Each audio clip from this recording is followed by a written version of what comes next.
Police की अपराध जांच शाखा 2 को बड़ी सफलता मिली है। सीआईए ने हिमांशु भाऊ के एंटी गैंग के प्रमुख सन्नी को उसके 3 साथियों सहित गिरफ्तार किया है। गैंगस्टरों से 5 अवैध पिस्तौल, 15 कारतूस और एक गाड़ी बरामद हुई है। इन बदमाशों पर हत्या सहित कई आपराधिक मामले दर्ज हैं।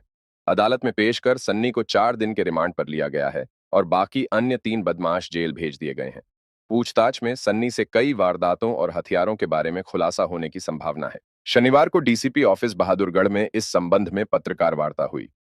मामले में जानकारी देते हुए डीसीपी मयंक मिश्रा ने बताया कि एसीपी क्राइम प्रदीप कुमार के नेतृत्व में इंस्पेक्टर रविंद्र कुमार की अगुवाई वाली सीआईए ने इस कार्रवाई को अंजाम दिया है।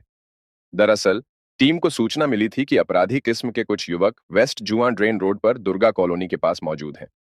वे हथियारों से लैस हैं और किसी का इंतजार कर रहे हैं। इसके बाद उन्हें काबू किया गया।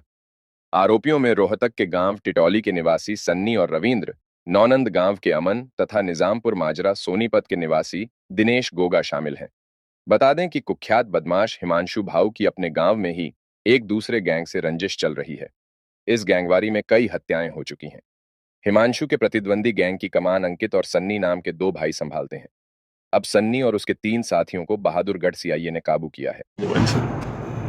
बीती रात करीबन 3 बजे आसपास हमारे सीआईए 2 टीम को, जो इंस्पेक्टर रविंदर लीड कर रहे हैं, और एसीपी क्राइम जो हमारे प्रदीप हैं, इनके नेतृत्व में एक बहुत बड़ी सफलता हासिल हुई है।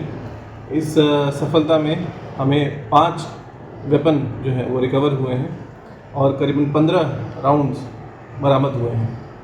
ये जो व्यक्ति हैं, ये 4 व्यक्ति जिनको हमने मौके पे सूचना के बेसिस पे तलाशी लेके जब चेक किया तो इनके पास से हमें ये जो हथियार और कारतूस मिले हैं।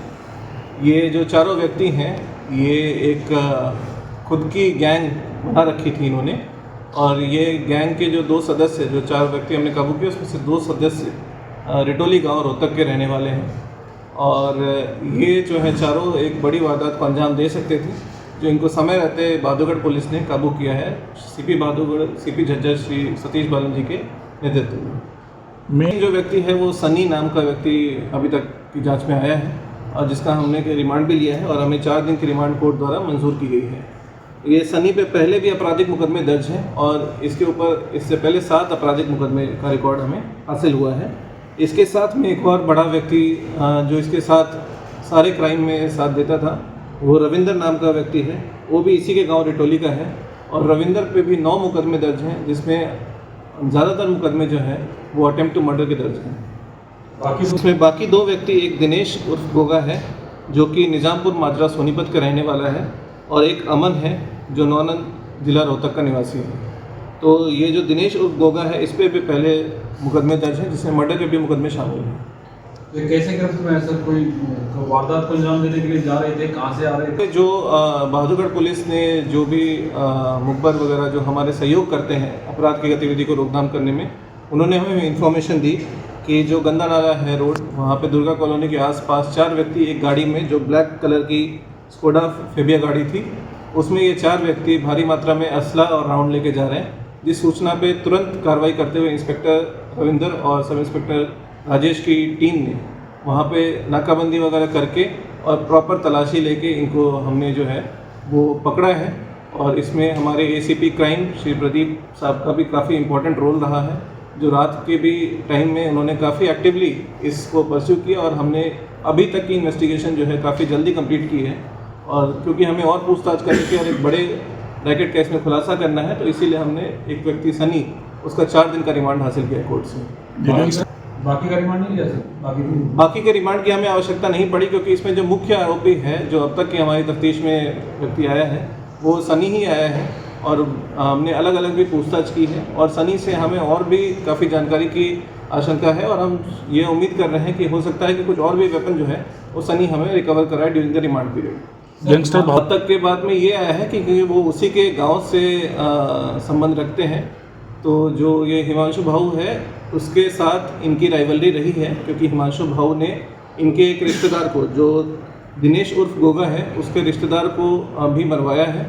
और सनी जो है, जिस समय हिमांशु भाऊ ने एक फायरिंग कराई थी बेरी में पिछले साल में, उसमें सनी मौके का गवाह भी है और उस वक्त जो है टारगेट भी था सनी, जिस पे फायरिंग कराने के लिए हिमांशु भाऊ ने अपने बंदे सेट किए थे।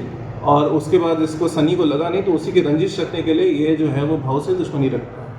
अब किस बात अभी हम पूछताछ कर रहे हैं कि इनका क्या प्रॉपर मकसद था, लेकिन अब तक तो ये ऐसे तैयार थे सारे कि कोई भी व्यक्ति जो कि हिमांशु भाऊ गैंग से संबंध रखता हो या उसका कोई एसोसिएट हो या उसका कोई इमदादी हो, ये किसी पे भी अटैक कर सकते थे, जो अब तक की जानकारी में आया है। तो ये हमेशा अपने साथ इतने हथियार साथ लेके घूमते थे और इसको हमने बड़ी ही तत्परता से कार्रवाई करते हुए काबू किया है और हमने एक बहुत ही इसमें एक वारदात होने से बचाया है। और हम उम्मीद करते हैं कि इस रिमांड पीरियड में हमें और भी खुलासे होंगे, जिससे कि हम इस शहर को और पूरे हरियाणा को सुरक्षित रखेंगे। वेपन किस तरीके ये वेपन जो है वो जनरली देसी कट्टे हैं और जो अब तक हमें इंफॉर्मेशन आई है, ये वेपन जो है वो मध्य प्रदेश से प्रोक्योर किए गए थे और भारी मात्रा में वेपन प्रोक्योर किए गए थे। और कुछ वेपन जो हैं जो इन्होंने लाए थे वो रोहतक पुलिस ने भी पिछले किसी और मुकदमे में रिकवर किए हैं। तो ये टोटल में काफ़ी ज़्यादा वेपन लाए थे और अलग अलग मुकदमे में काफ़ी वेपन रिकवर हो चुके हैं। और हम उम्मीद करते हैं कि रिमांड पीरियड के दौरान भी हम कुछ और वेपन रिकवरी कर सकेंगे या कुछ राउंड रिकवर कर पाएंगे। ये बात अभी तक आई है कि हिमांशु भाऊ के एक जो है रिश्तेदार की हत्या की है इन्होंने, जिसके एवज में उसने एक हत्या कराई थी। तो ये गैंग वॉर का मामला है और गैंग वॉर में ये सारे आदतन अपराधी हैं। ये हम हरियाणा पुलिस के तौर पे हमने ये स्पष्ट निर्णय लिया है कि ये जो अपराधी हैं उनके खिलाफ जो आपराधिक कार्रवाई है वो की जाएगी और ये जो भी व्यक्ति, जो भी आम व्यक्ति इन सब अपराधियों से जुड़ने का प्रयास करता है, उनके खिलाफ भी सख्त से सख्त कार्रवाई की जाएगी। पीछे आपने देखा होगा